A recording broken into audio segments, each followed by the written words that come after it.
All right, History 427. This is your last lecture of the semester. This is to help you with your final test.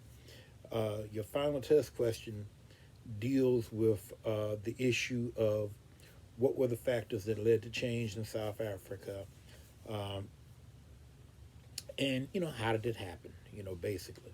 Well, anyway, your last test dealt with Dr. Alfred Kuma. Now, Dr. Alfred Kuma was a very important figure in South African history because he was the man who really turned the ANC into a proper political organization, and basically he helped them come to terms with with the idea of really pushing for political change. I mean, if you all remember your book Native Life in South Africa, Saul Plitty, he basically spent the whole book, imploring whites not to let uh,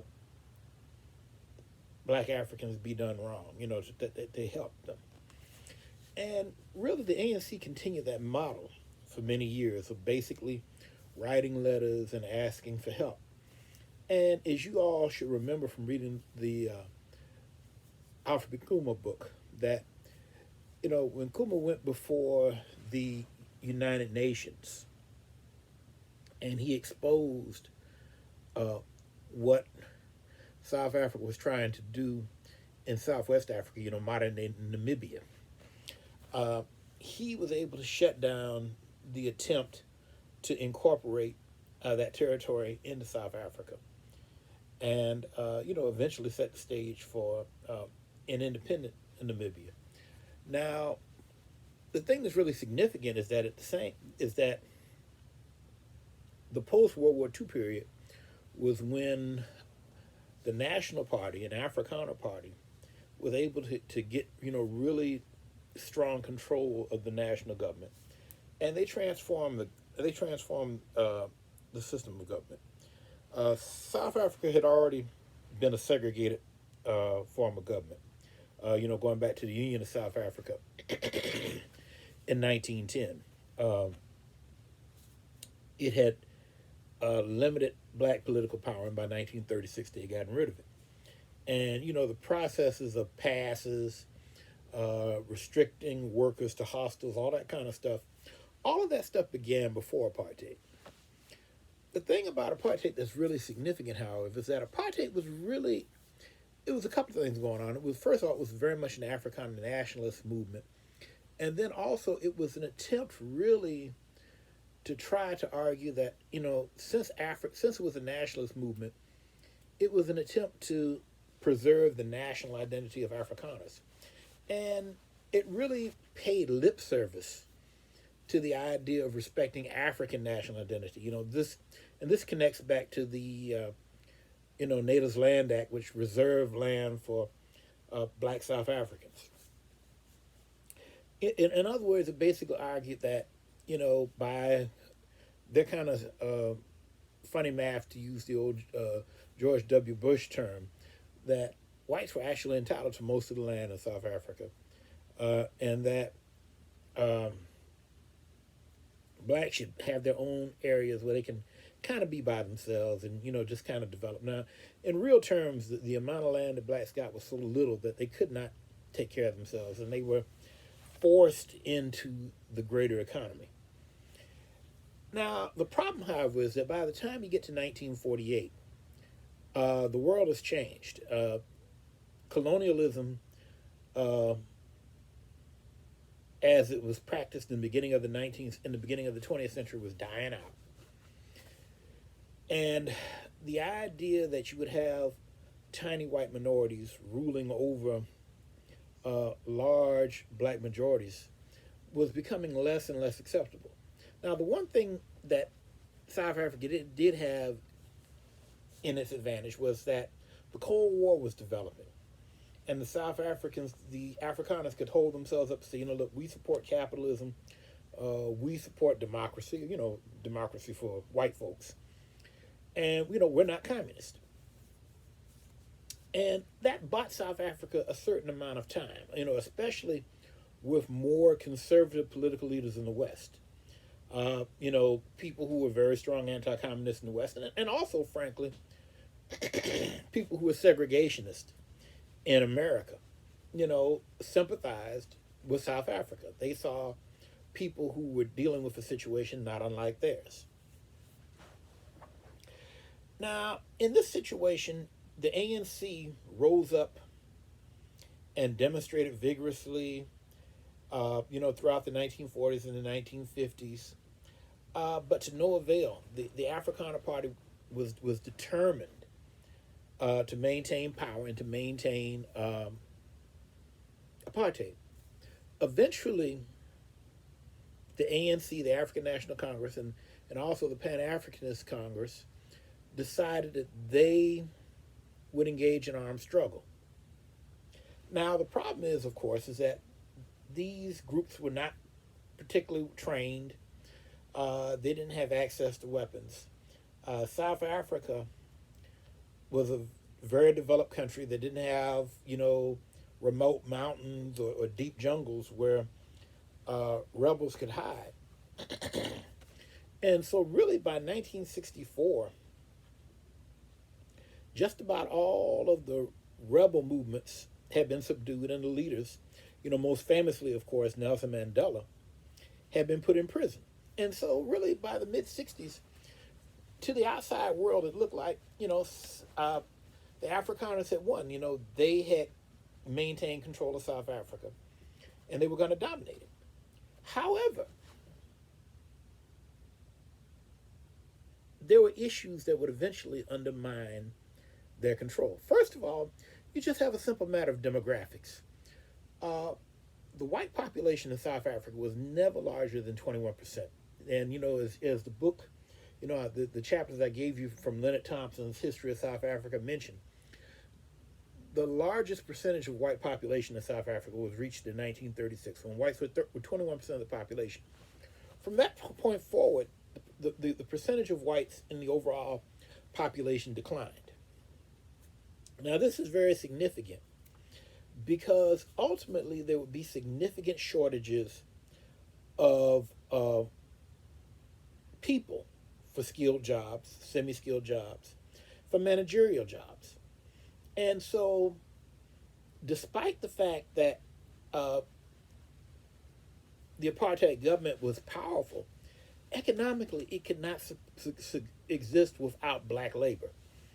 And more black labor was needed in areas outside of just, you know, strong backs and sweaty brow. You know, people were needed to do more skilled labor. And as Thompson keeps mentioning in the book, as the percentage of the white population declines, and as more black people get jobs, and especially as more black people get better paying jobs, blacks become an increasingly large part of the economy. Black consumers really become integral to South Africa. And so what we see is that even though black South Africans don't have political power, they have increasing economic power. And what you see is that you have increasing union activity among blacks. And really by the 70s, South Africa has to begin recognizing black unions. You know, it's just a force that they can't avoid. Now, during this period, probably the biggest upsurge of black discontent happened in Soweto in 1976, when there were massive disturbances over the government's attempt to get rid of English instruction. Now, this was very crucial. They wanted to get rid of English instruction and do all instruction in Afrikaans. Now, Africans did not like this for a couple of reasons. First of all, they resented being forced to be educated in Afrikaans, which was the language of the Afrikaners, which, they're people that they were bitterly opposed against, who were responsible for apartheid. Secondly, they knew that if they were educated in Afrikaans, this would be a language that would force them, that would limit them to South Africa. English, of course, is a lingua franca of the world right now. Most anywhere you go, if you're an educated person, and you speak English, you're going to find other English-speaking people. And that wouldn't have been the case for Afrikaans. And so therefore there was resentment for that. Now the other thing that's really significant is that in the countries around South Africa, changes started to develop. For instance, by the 1970s, the Portuguese colonies of Mozambique on the Indian Ocean coast and Angola on the Atlantic coast had developed, their revolutionary movements, people fighting for independence, had gotten strong enough that they had forced the Portuguese out. And significantly, Cubans, of course, who were of course supported by the Soviets, came into Angola in particular and became a major force. Now, this is very significant because the Cuban army, with their Soviet equipment, were a significant match for the South Africans. And ultimately, in particular, in the Air Force, the Cubans were superior. The South Africans really did not have airplanes that equaled the ability of the Soviet MiGs. Now, the other thing that's significant, too, is that by 1980, Zimbabwe had become independent. Starting back in 1965, Rhodesia, which would later become Zimbabwe, had issued what they call the Unilateral Declaration of Independence from the British Empire, and a guerrilla struggle ensued there, and eventually this resulted in a black-ruled South Africa under Robert Mugabe, who ruled the country for well into the 21st century. Matter of fact, he just recently passed a few years ago. And so what this meant was that the borders were starting to close in on South Africa. Now, South Africa was still the strongest regional power. They were still able to dominate their immediate neighbors, and they were able to destabilize countries. But what you see is that this meant South Africa was having to spend more and more energy to fight outsiders, and that weakened the country.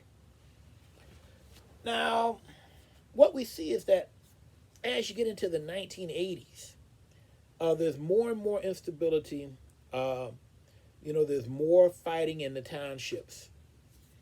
And South African Afrikaners realize that, a lot of Afrikaner intellectuals begin to realize that they are not going to be able to maintain apartheid in the old sense. And they begin to look around and say, the most reasonable people to talk to, the most logical people to talk to would be the ANC. The ANC, the African National Congress, was the largest, oldest, most organized black organization. Now the ANC had been banned. The apartheid government banned organizations that they, under the Communism Act, they banned organizations that they felt were revolutionary. So the ANC, the Communist Party, the Pan-Africanist Congress, a number of other groups had been banned. But what we see is that Afrikaner leaders, from businessmen or people from the Broederbond, which was an Afrikaner, fraternal kind of organization, they began to meet with ANC leaders, whether they were in Zambia, which was their headquarters outside of the country, under Oliver Tambo. They met with people in Dakar and Senegal. They met with folks in London. And then also, most importantly, the most famous leader of the ANC was right there in South Africa, in prison outside of Cape Town. And that, of course, is Nelson Mandela. And so what we see is that in the 80s, the government starts to talk to Nelson Mandela. They eventually move him off of Robben Island, which, if you go to Cape Town, Robben Island is an island about 10 miles into the ocean, and they brought him to the mainland, put him on Postworld prison, and they began to negotiate with him about the possibility of maybe renouncing violence, renouncing ties to the Communist Party, to try to get him to, become, a figurehead, maybe more or less of a multiracial South Africa. Now, Mandela was a man of principle, and he would not uh, abandon his old allies. And then also, Mandela was a very practical politician. He realized that if he, on his own, renounced everybody, then he would not have a foundation of support. And so, therefore, he held pretty strong to his ideas. Now, eventually, a new leader in the National Party, Willem de Klerk, would become president. And de Klerk, you know, he felt that it was his mission to transform South Africa. He said, basically, the Africana attitude was that, look, we left Europe, centuries ago. We don't really have a European homeland. South Africa is our home. This is where we're going to be. And so he felt it was his goal to work out a relationship with Mandela. Now, as Thompson talks, the two agreed to negotiate. And, negotiations took a long time. Mandela was famously let out of prison in February of 1990. I was a young man. I was in grad school when that happened. And, it was a phenomenal thing. Most people hadn't seen pictures. Almost nobody had seen pictures of Mandela since the 60s. And so when he came out of jail, this tall, thin man with gray hair, who had the vibrant smile and, was very energetic. This was so different from the kind of, strong, bigger, heavy-set man who looked very serious, younger man that people had seen pictures of. And so he really was a striking presence. And, almost as soon as he came out of jail, he became not only a major political figure. He was an international celebrity. He really had a striking charisma. You can see why he had been a leader and why he had been able to maintain his leadership even when he was in prison. He was a person with a special magnetism. And as Thompson mentions, even though Mandela and de Klerk, even though the relationship soured, over time it became clear that, despite de Klerk's superior position in terms of resources, Mandela was simply the better politician. He was a smarter dude, superior people skills, and he was able to outmaneuver de Klerk. Now, as your book mentions, they had a number of issues to deal with. De Klerk had to deal with people on his right, like the Conservative Party. He had to deal with the AWB, the Afrikaner Party that wanted, basically a kind of a small white homeland. I guess, kind of a return to a free state, but, with no black folks. And Mandela had to deal, his biggest opposition was in the form of Chief Gatsha Buthelezi, who was a crown prince of the Zulu, and not a crown prince, but he was a prince among the Zulu. And he was the leader of the Inkatha movement, which eventually became the Inkatha Freedom Party. And, he was a leader of KwaZulu, which was one of the areas that had been designated under the old apartheid system of homelands. And he did not want to give up his power. He did not really want to see a unitary South Africa where he would be subordinate to Nelson Mandela. And so therefore, he was a really key source of difficulty for Mandela. And what we see is that both conservative groups and the IFP got together to really kind of block things. Now, to make a long story short, eventually Mandela and also de Klerk were able to overcome these folks. And South Africa, and really this is the interesting thing about it, de Klerk really did not want a full democracy. He wanted to have safeguards for the white minority.